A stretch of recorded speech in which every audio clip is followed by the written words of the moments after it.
ইন্নাল হামদালিল্লাহ নাহমাদুহু ওয়া নুসাল্লি আলা রাসূলিল কারীম আম্মা বা'দ। আল্লাহ পাকের নিকট লাখ কোটি শুকরিয়া যে মহান আল্লাহ তাআলা আমাদেরকে পবিত্র শুক্রবার জুমার নামাজ আদায় করার জন্য সঠিক সময় মসজিদে আসার তৌফিক দান করেছেন। এই জন্য মহান আল্লাহর নিকট শুকরিয়া আদায় করি আলহামদুলিল্লাহ। আজ জমাদিওয়াল আওয়াল মাসের তৃতীয় শুক্রবার 15 তারিখ। আজকের জুমার আলোচ্য বিষয় নির্ধারণ করেছি আফসোস।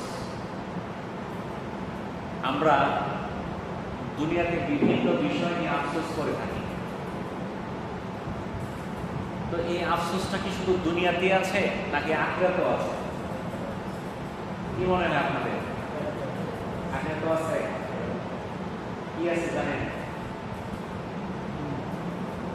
দুনিয়াতে যে কি কি আফসোস আমরা করি এটা আমরা মোটামুটি জানি, কিন্তু আখিরাতে আমাদের কি কি আফসোস হইতে পারে কিংবা মানুষ কি কি আফসোস করবে সেই সম্পর্কে আমাদের জানা নাই।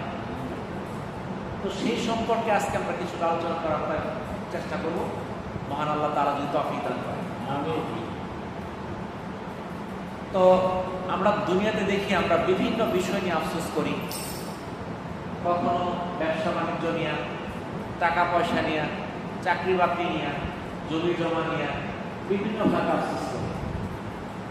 কিন্তু আখিরাতে আমরা কি আফসোস করব সেই সম্পর্কে মহান আল্লাহ তাআলা পবিত্র কোরআনে সুস্পষ্টভাবে বলে দিলেন যে মানুষ মৃত্যুর পর পরকালে কি কি সে আফসোস করবে।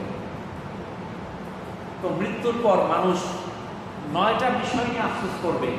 এই সম্পর্কে আল্লাহ তাআলা মহাপবিত্র গ্রন্থ আল কোরআনে বর্ণনা করেছেন। তাহলে পবিত্র কোরআনে আল্লাহ তাআলা কয়টি বিষয় বলেছেন? 9টি। 1 নাম্বার, আল্লাহ তাআলা বলেন ইয়া লাইতানি কুনতু তুরাবা। হ্যাঁ, আমি যদি মাটি হয়ে যেতাম। মানুষ আফসোস করে কি বলবে? হ্যাঁ, আমি যদি মাটি হয়ে যেতাম। কেন করবে? মৃত্যুর পর তার কৃতকর্মের কারণে যারা অবাধ্যতাকারী, আল্লাহর হুকুম মানে নাই, তারা সেই হাসরের ময়দানে, ভয়াবহ কিয়ামতের ময়দানে তারা আতঙ্কিত হয়ে যাবে। তারা সেই আযাব থেকে বাঁচার জন্য আকাঙ্ক্ষা করবে যদি আমি মাটি হয়ে যেতাম। সূরা নাবার 39 থেকে 40 নম্বর আয়াতে আল্লাহ তাআলা বলেন এই দিবস তো সত্য, পরকাল সত্য, অতঃপর যার ইচ্ছা সে তার পালনকর্তার কাছে ঠিকানা তৈরি করুক। আমি তোমাদেরকে আসন্ন শাস্তি সম্পর্কে সতর্ক করলাম, যেদিন মানুষ প্রত্যক্ষ করবে যা সে সামনে পাঠিয়েছে, অর্থাৎ মৃত্যুর আগে সে জীবিত অবস্থায় যা পাঠিয়েছে। আর সেদিন তা দেখে অস্বীকারী কাফিররা বলবে হায় আফসোস, আমি যদি মাটি হয়ে যেতাম। সেই দিন মানুষ প্রত্যক্ষ করবে, দেখবে সে দুনিয়া থেকে কি কি পাঠিয়েছে। এখন যারা পাঠায় নাই তারা আফসোস করতে থাকবে আমি যদি মাটি হয়ে যেতাম, তাহলে তো আমার বিচারের সম্মুখীন হইতে হইতো না। কিন্তু সেটা কি সম্ভব? তখন কিন্তু মাটি হওয়া সম্ভব না। 2 নাম্বার যে আফসোসটা করবে ইয়া লাইতানি কাদ্দামতু লি হায়াতি। হায়, যদি পরকালের জন্য কিছু করতাম।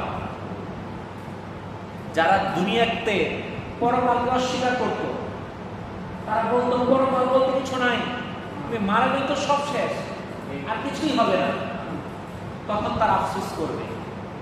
আল্লাহ তাআলা সূরা ফাজরের 21 থেকে 26 নম্বর আয়াতে বলেন এটা অনুচিত যখন পৃথিবী চূর্ণ বিচূর্ণ হবে এবং আপনার পালনকর্তা ও ফেরেশতাগণ সারিবদ্ধভাবে উপস্থিত হবে এবং সেদিন জাহান্নামকে আনা হবে।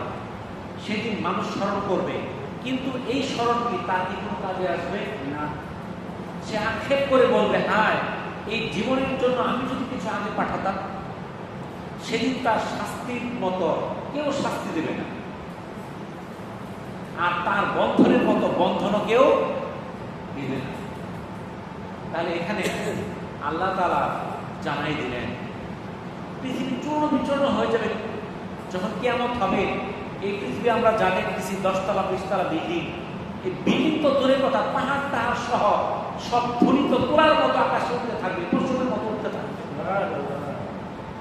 জাহান্নামকে কাছে টানা হবে। সেদিন মানুষ স্মরণ করবে, তখন আল্লাহর কথা স্মরণ করবে। আল্লাহ তাআলা তো বলছিল, আমরা কোরআনে পড়ছিলাম, আমরা ওয়াজের ময়দানে শুনছিলাম, আলেম ওলামারা বলছিল, কিন্তু তাদের কথা কিন্তু আমরা ভ্রুক্ষেপ করি নাই। তখন তারা সেটা বিশ্বাস করবে, তখন আল্লাহর কথাকে স্মরণ করবে, কিন্তু এই স্মরণ করায় তাদের কোনো কাজে আসবে না। তখন তারা আফসোস করে বলবে, হায় আমি যদি এই জীবনের জন্য কিছু পাঠাতাম। তাদের সেই দিনের শাস্তি এত শাস্তি হবে, যেই শাস্তি মহান আল্লাহ ছাড়া আর কেউ তাদেরকে কখনো দেয়নি, দিতে পারবে না। এমন ভাবে বন্ধন বেঁধে দেওয়া হবে। দেখেন আমাদের দেশে চুর করলে চুরকে গাছের সঙ্গে বাঁধে, দেখেন অনেক জায়গায়, অনেক সময় গরু চোর আসে, বিভিন্ন চোর আসে, মোবাইলের মধ্যে দেখেন আপনারা দড়ি দিয়ে এমন ভাঙ দিছে, কিন্তু সেইখানে যে বাঁধটা দিবে, যে বন্ধনটা দিবে, এটা অবিশ্বাস্য। আপনি দেখ, আমরা সেটা জীবন কখনো দেখি নাই, কিভাবে তাদেরকে বন্ধনীতে আবদ্ধ করবো। তাহলে সেই সময় কিন্তু আমাদের জন্য অপেক্ষা করতেছে। সেই জন্য আমরা পরকালে আফসোস করলে তো কোনো ফায়দা হবে না। আমরা আফসোস করবো, কিন্তু সেটার ফায়দা হবে না। এই জন্য আল্লাহ তাআলা কিন্তু বলে দিলেন, তোমরা এই আফসোসগুলো করবা পরকালে আইসা, যদি আমার হুকুমকে না মানো, তাহলে কি কি আফসোস করবা তোমাকে জানাই দিলাম। তুমি সতর্ক হয়ে যাও। এরপর যদি আমরা সতর্ক না হই, তাহলে কি আফসোস ছাড়া করার কিছুই থাকবে না। 3 নাম্বার যে আফসোসটা করবে, ইয়া লাইতানি লাম উতা কিতাবিয়া, হায় আমাকে যদি আমার আমলনামা না দেওয়া হইতো। হাসরের ময়দানে আল্লাহ তাআলা আমাদেরকে আমলনামা দিবেন, মুমিনদেরকে দিবেন ডান হাতে, আর যারা পাপী গুনাহগার, যারা কাফির মুশরিক, আল্লাহর অবাধ্যচারণকারী, তাদের আমলনামা যাবে বাম হাতে। যখন ডান হাতে যারা আমলনামা পাবে, তারা আনন্দিত হবে, উৎফুল্ল থাকবে। কিন্তু যারা বাম হাতে পাবে, তারা কি আফসোস করবে। সূরা হাক্কার 25 থেকে 27 নম্বর আয়াতে আল্লাহ তাআলা বলেন, যার আমলনামা তার বাম হাতে দেয়া হবে, সে বলবে, হায় আমার যদি আমলনামা না দেওয়া হতো, আমি যদি না জানতাম আমার হিসাব, হায় আমার মৃত্যুই যদি শেষ হতো। শুধু আফসোস করবে, আফসোস করবে, যদি আমাকে আমলনামা না দেওয়া হইতো, আমার হিসাব যদি আমি না জানতাম, আমার মৃত্যুই যদি শেষ হইতো। কিন্তু আসলে মৃত্যুই শেষ না, আমাদের পরকাল, সেখানে আমাদেরকে হিসাব দিতে হবে। হিসাবের স্বরূপ আমাদের আমলনামা দেওয়া হবে, সেই আমলনামা আমাদেরকে জানতে হবে, জানানো হবে। কিন্তু সে আফসোস করলেও কোনো ফায়দা আসবে না। তাহলে আমরা এখন জীবিত আছি, আমাদের তো এখন কি সেই আফসোস যেন না করতে হয়, সেই ব্যবস্থা করা দরকার। তারা দুনিয়ার ব্যাপারে আফসোস করবে, হা হুতাশ করবে, আর জাহান্নামে নিক্ষিপ্ত হওয়ার আগ পর্যন্ত তারা বলতে থাকবে, আমার ধন সম্পদ আমার কোনো উপকারে এলো না, আমার ক্ষমতাও বরবাদ হয়ে গেল। বিশাল বিশাল সম্পদের মালিক ছিল দুনিয়াতে, কোটি কোটি টাকার মালিক ছিল, বাড়ি গাড়ি সম্পদের কোনো অভাব ছিল না। তখন সে বলতে থাকবে, আমার ধন সম্পদ কোনো কাজেই আসলো না। দুনিয়াতে বিশাল ক্ষমতার অধিকারী ছিল, চেয়ারম্যান ছিল, মেম্বার ছিল, এমপি ছিল, বড় নেতা ছিল, বিশাল ক্ষমতা ছিল। তার কথায় লক্ষ লক্ষ লোক উঠত বসত, তার কথায় মানুষ জীবন দিতে প্রস্তুত ছিল। কিন্তু তার ক্ষমতা সেদিন বরবাদ হয়ে যাবে, তার কিচ্ছু কাজে আসবে না। ফেরেশতাদের বলা হবে, এদের ধরো, গলায় বেড়ি পরিয়ে দাও, অতঃপর জাহান্নামে নিক্ষেপ করো। অতঃপর তাদেরকে শৃঙ্খলিত করা হবে 70 বছর দীর্ঘ এক শিকল। নিশ্চয়ই সেই মহান আল্লাহতে বিশ্বাসী ছিল না, আর মিসকিনদের খাবার দিতে উৎসাহিত করত না। অতএব আজকের দিন এখানে তাদের কোনো শরীর বন্ধু থাকবে না, আর কোনো খাদ্য নেই, ক্ষত নিশ্চিত পুঁজ ব্যতীত কোনো খাবার নাই। একমাত্র খাদ্য ক্ষত নিশ্চিত পুঁজ, গুনাহগার ব্যতীত কেউ খাবে না। সূরা হাক্কার 28 থেকে 37 নম্বর আয়াতে আল্লাহ তাআলা বলেন। বুঝছেন তো? এই কোরআনের আয়াতগুলো যখন আমরা তো পড়ি না, পড়া বোঝার চেষ্টা করে কি লিখছে আল্লাহ তাআলা কোরআনে। যদি আমরা পড়তাম, তাহলে আমার ইসলামকে বিক্রি করিয়া আমি দুনিয়া কামাই করতাম না। দুনিয়ার ক্ষমতার জন্য আজকে আমরা ইসলামকে বিক্রি করে দিচ্ছি।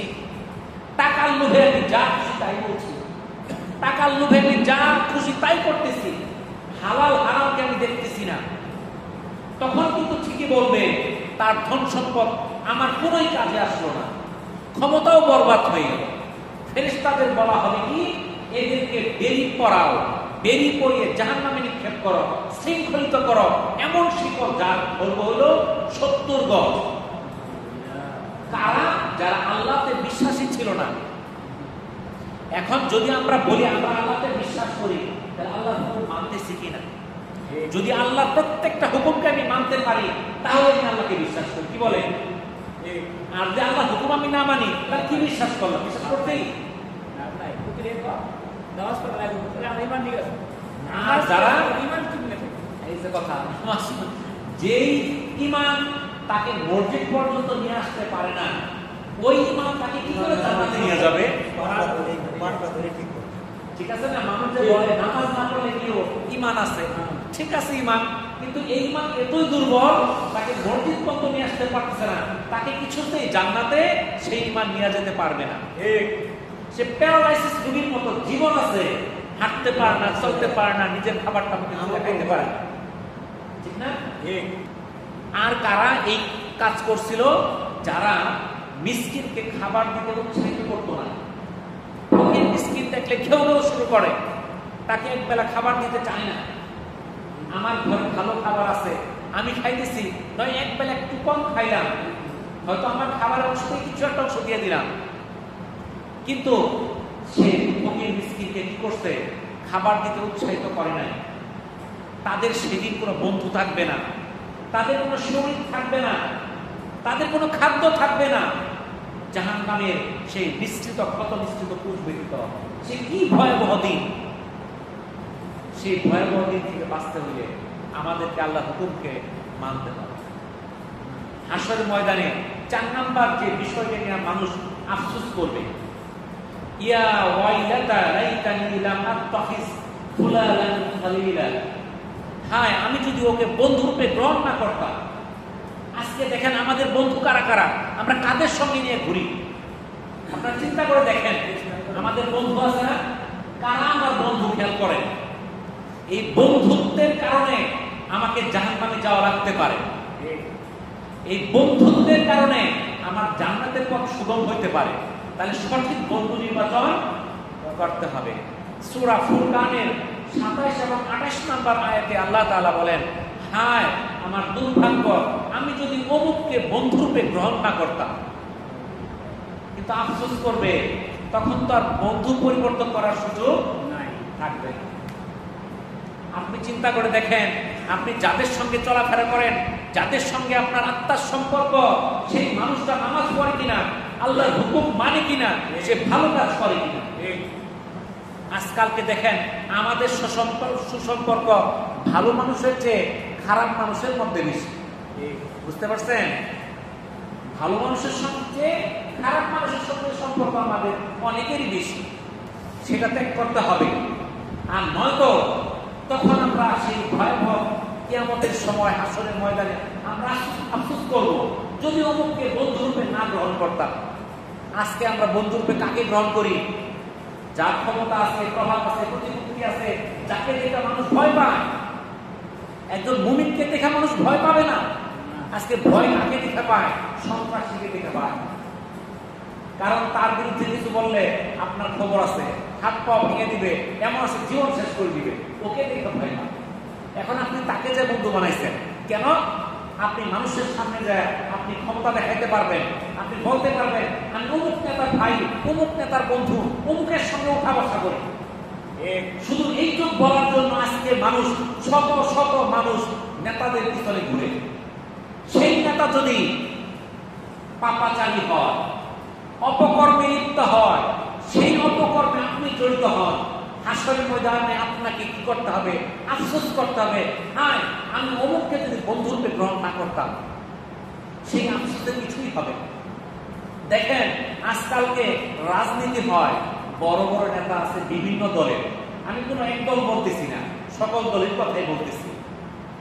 রাস্তায় হামলা হচ্ছে, মারামারি হচ্ছে, ভাঙচুর হচ্ছে, বিভিন্ন কর্মী মারা যাচ্ছে, যাচ্ছে না?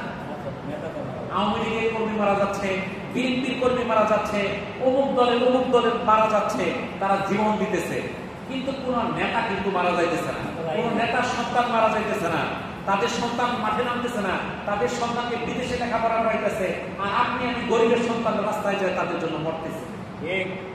আপনি আমাকে যে বিভিন্ন প্রকল্প করাচ্ছে, আরেকজনের মাথায় খুব দেওয়া হইতেছে, আরেকজনকে আঘাত করাইতেছে, তাদের কথা আমি বিভিন্ন প্রকল্প করতেছি, তারা ঘরে বসে রয়েছে এসি রুমে। কিন্তু তাদের সেই বন্ধুত্ব, তাদেরকে বন্ধুত্ব হিসেবে গ্রহণ করার কারণে আমাকে সেই দিন আফসোস করতে হবে, হ্যাঁ আমি যদি অমুককে বন্ধুরূপে গ্রহণ না করতাম। আমরা এখনই সাবধান হয়ে যাই, আমরা কার সঙ্গে বন্ধুত্ব রাখছি, সে আচার নৈতিকতা তার কি আছে, এটা আমার জানার বিষয়। যদি তার আচার আচরণ ভালো হয়, তার সঙ্গে আমার বন্ধুত্ব থাকবে, আর নয়তো আসা যাওয়া হবে, সালাম দিব, এই পর্যন্ত আমার বন্ধুত্ব, আর বেশি আগানো দরকার নাই। বুঝতে পারছেন তো? আপনি শুধু দুনিয়ার লাভের জন্য আপনি বন্ধু বানায়েন না সেই সকল লোককে যাদের কারণে আপনার জাহান্নামে যাওয়া লাগবে। 5 নম্বর যে বিষয়টি নিয়ে মানুষ সেই হাসরের ময়দানে কিয়ামতে আফসোস করবে, ইয়া লাইতানা আতানা আল্লাহু ওয়া আতানা রাসূলা, হায় আমরা যদি আল্লাহ রাসূলের আনুগত্য করতাম। কি আফসোস করবে? হ্যাঁ আমি যদি আল্লাহ ও রাসূলের আনুগত্য করতাম। আমাদেরকে তো আল্লাহ তাআলা কোরআনের বিভিন্ন আয়াতে বলছে তুমি আনুগত্য করো কার? আল্লাহ এবং রাসূলের। হাদিসে আসছে, কিন্তু আমরা আনুগত্য আল্লাহর করি নাই, রাসূলের কেউ আমরা অনুসরণ করি নাই। তখন কিন্তু আমরা ঠিকই আফসোস করব, কিন্তু সেই আফসোস আমাদের পুরোই কাজে লাগবে না। নিশ্চয় আল্লাহ কাফিরদেরকে অভিসম্পাত করেছেন এবং তাদেরকে তাদের জন্য জ্বলন্ত আগুন জাহান্নাম প্রস্তুত করে রেখেছেন। তারা অনাদি অনন্তকাল সেখানে থাকবে, তাদের কোনো অভিভাবক সাহায্যকারী থাকবে না, তাদের আগুনের কারণে তাদের মুখমণ্ডল উলটপালট হয়ে যাবে। সেদিন তারা কি বলবে? সূরা আহজাবের 64 থেকে 66 নম্বর আয়াতে মহান আল্লাহ তাআলা বলেন, হ্যাঁ আমরা যদি আল্লাহর আনুগত্য করতাম এবং রাসূলের আনুগত্য করতাম, কিন্তু সে আফসোস করার কোনো কাজে আসবে না। এখনই আপনি কি করেন? আল্লাহর আনুগত্য করেন, রাসূলের আনুগত্য করেন। আল্লাহ তাআলা আমাদেরকে যেই হুকুমগুলো করেছে সেটা আমাদেরকে মেনে নিতে হবে। রাসূল যে জীবন বিধান আমাদের কাছে পৌঁছায় দিয়েছে সেই জীবন বিধানকে গ্রহণ করতে হবে, সেখানে সংযোজন বিয়োজন কাটাছেঁড়া করা যাবে না। তাহলে আমাকে সেই দিন আফসোস থেকে বাঁচতে হবে, বাঁচাতে হবে। আর যদি আমি কাটাছেঁড়া করি, আমি মন যা চায় তাই নিয়ে চলাফেরা করি, তাহলে আমার ঠিকানা হবে জাহান্নাম, আর সেখানে আফসোস ছাড়া আমার জন্য আর কিছুই থাকবে না। সেই দিন যারা অবিশ্বাসী কাফির আল্লাহর কাছে তাদের নেতা তথা পথভ্রষ্টকারীদের ব্যাপারে অভিযোগ করবে। যখন জাহান্নামী হবে, তাদের ঠিকানা হবে কঠিন জায়গা, তখন আল্লাহর কাছে অভিযোগ যাবে, আমি তো অমুকের কথাই কাজ করছি, আমার নেতা তো ছিল অমুক। তখন তাদের কি হবে? তাদের জন্য দ্বিগুণ শাস্তির আবেদন করবে। মহান আল্লাহ তাআলা সূরা আহজাবের 67 থেকে 68 নম্বর আয়াতে বলেন, তারা আরো বলবে, হে আমার পালনকর্তা, আমরা আমাদের নেতা ও বড়দের কথা মেনেছিলাম, অতঃপর তারা আমাদের পথভ্রষ্ট করেছিল। হে আমার পালনকর্তা, আপনি তাদের দ্বিগুণ শাস্তি দিন এবং তাদের মহা অভিসম্পাত করুন। বুঝতেছেন?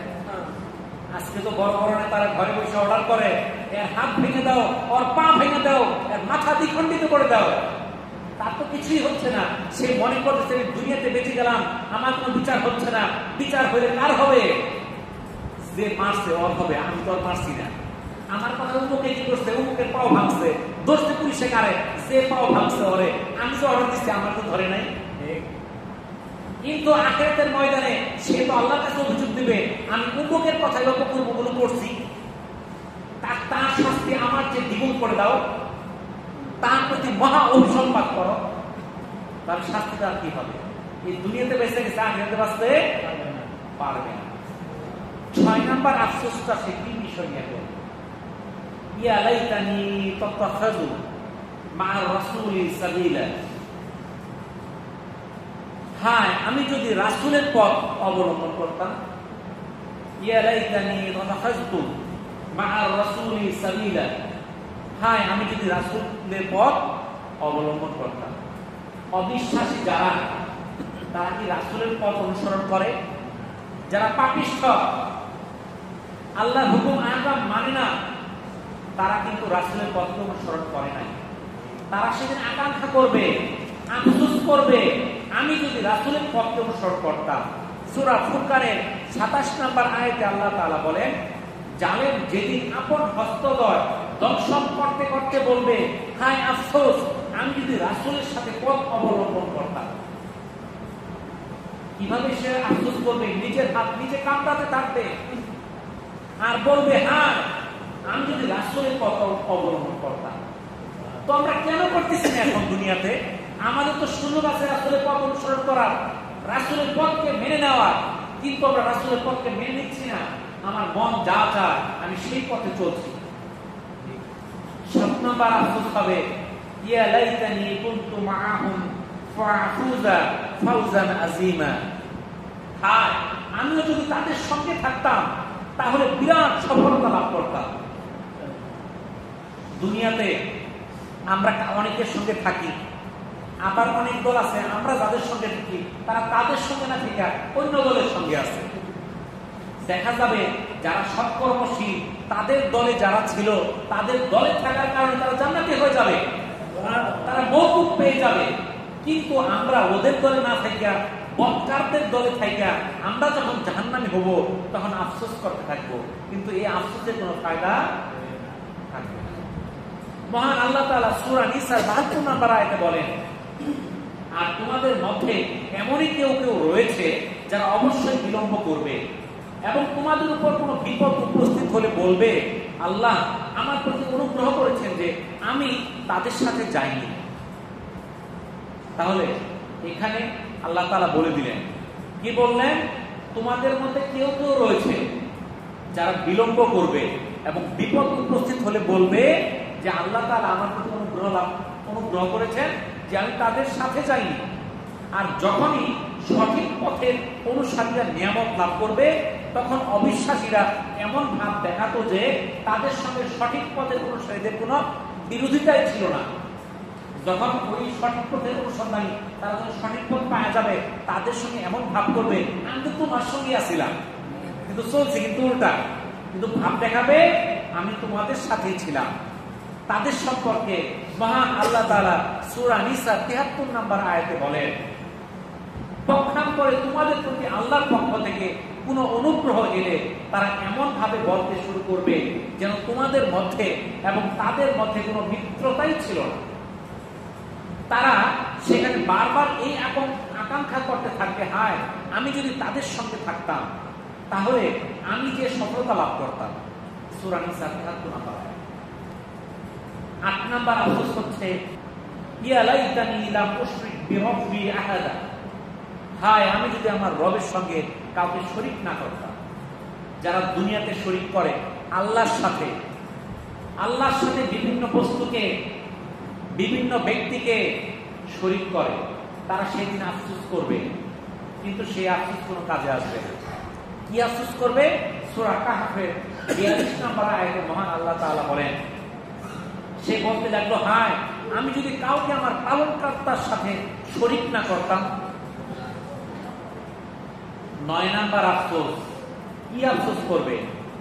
ইয়া লাইতানা নুরাদ্দু ওয়ালা নুকাযযিবা বিআয়াতি রাব্বিনা ওয়া নাকুনা মিনাল মুমিনিন, হায় যদি আমাদের দুনিয়ায় আবার পাঠানো হতো, পুনরায় স্বীয় পালনকর্তার নিদর্শন সমূহে মিথ্যারোপ না করতাম এবং আমরা বিশ্বাসীদের অন্তর্ভুক্ত হয়ে যেতাম। তখন তা আফসোস করবে, হায় যদি আমাদেরকে আবার দুনিয়াতে পাঠানো হতো তাহলে আমরা ভালো হয়ে যেতাম, আমরা স্বীয় পালনকর্তার নিদর্শন সমূহকে মিথ্যারোপ করতাম না এবং বিশ্বাসীদের অন্তর্ভুক্ত হয়ে যেতাম, কিন্তু তাদেরকে পুনরায় দুনিয়াতে পাঠানো হবে না। তাহলে সেই পরকালের ভয়াবহ সেই অবস্থা দেখে সেই যারা দুনিয়াতে গুনাহগার ছিল, পাপাচারে লিপ্ত ছিল, কাফির মুশরিক ছিল, তারা এই আফসোসগুলো করবে।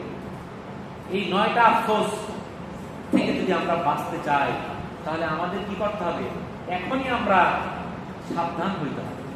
মহান আল্লাহ তাআলা বলেন সূরা আনআমের 27 নম্বর আয়াতে, আর আপনি যদি দেখেন যখন তাদের জাহান্নামের উপর দাঁড় করানো হবে, তারা বলবে কতই না ভালো হতো যদি আমাদের পুনরায় দুনিয়ায় পাঠানো হতো, তাহলে আমরা স্বীয় পালন করতাম, নিদর্শন সময় মিথ্যারোপ করতাম না, আর আমরা বিশ্বাসীদের অন্তর্ভুক্ত হয়ে যেতাম। মৃত্যু পরবর্তী জীবনে মানুষ দুনিয়ার হিসাব নিকাশ দেবে, আর এইভাবে সে আফসোস করতে থাকবে নিজের কৃতকর্মের ব্যাপারে। সেই দিন আফসোস করা ছাড়া কোনো লাভ থাকবে না, থাকবে না তাদের কোনো বন্ধুত্ব। তারা শুধু আফসোস, সে কি করবে? আকাঙ্ক্ষা করবে, আক্ষেপ করবে, কিন্তু সে তাতে কোনো তার ফায়দা পাবে না। তাইলে আমরা যদি এই দুনিয়াতে আমরা যদি ভালো কাজগুলো করে দিতে পারি, তাহলে কিন্তু আমাকে আখেরাতে আর আফসোস করতে হবে। তাহলে সেই আফসোস থেকে বাঁচার এখনো কিন্তু সময়। কিন্তু দেখেন এই যে জুমার দিনে, এখন কিন্তু খাটো দিন, খাটো দিনে আল্লাহ রাসূল জুমার নামাজ আগে পড়তেন। জুমার নামাজ খাটো দিনে আগে পড়া সুন্নত, আর গরমের দিন যখন লম্বা দিন থাকে দেরি করে পড়া সুন্নত।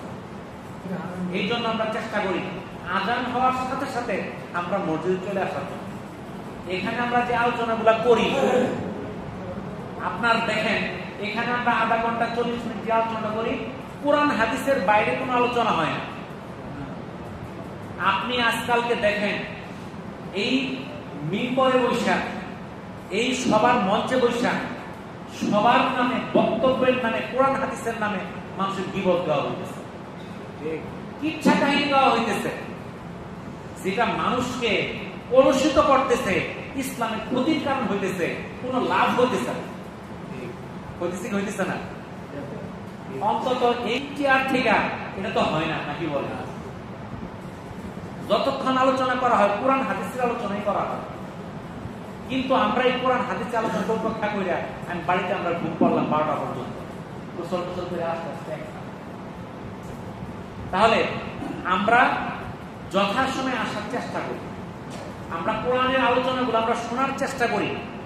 আমাদের ওখানে যখন আজানটা হয়, এই মুহূর্তে কথা বলতেছি না, আমাদের লোকাল আশেপাশে নকলার কাছাকাছি যেদিকে যান, আজানটা যে হয়, যে কণ্ঠটা মনের মধ্যে ওইরকম সমুদ্র কণ্ঠ বেজে উঠবে না। আপনি যখন মক্কা মদিনা যাবেন, যখন আজানের শব্দটা হবে, মনের মধ্যে শিহরিত হয়ে উঠবে, কি সুন্দর আজান।